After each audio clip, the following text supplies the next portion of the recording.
बिस्मिल्लाहिर्रहमानिर्रहीम। लाखों करोड़ों दरूद इस्लाम हज़रत मोहम्मद सल्लल्लाहु अलैहि वसल्लम पर, जो हमारे आखिरी नबी हैं। इसके बाद ना कोई नबी आया और ना आएगा।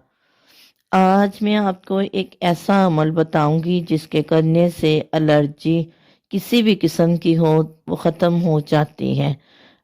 कुछ लोगों को ऐसी एलर्जी होती है, मिट्टी से हो जाती है, धुएं डस्टी वगैरह से हो जाती है, और कोई एलर्जी इतनी सख्त होती है कि वो कहते हैं कि गंदम का आटा भी नहीं खाना, और वो मक्की के आटे की रोटी खाते हैं।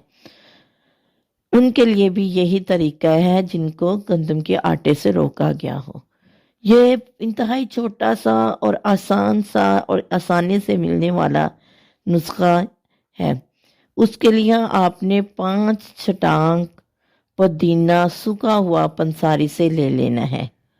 5 छटांग पुदीना और 5 छटांग बड़ी इलायची। बड़ी इलायची वो लेनी है जिसके ऊपर हल्के हल्के बाल हों। जिस इलायची के ऊपर बाल नहीं वो इलायची ठीक नहीं है। बड़ी इलायची 5 ग्राम और पुदीने के पत्ते सूखे हुए 5 ग्राम लेकर इनको पीस लेना है, और 1 चम्मच सुबह दोपहर शाम देना है। इससे इंशाल्लाह एलर्जी ख़त्म हो जाती है।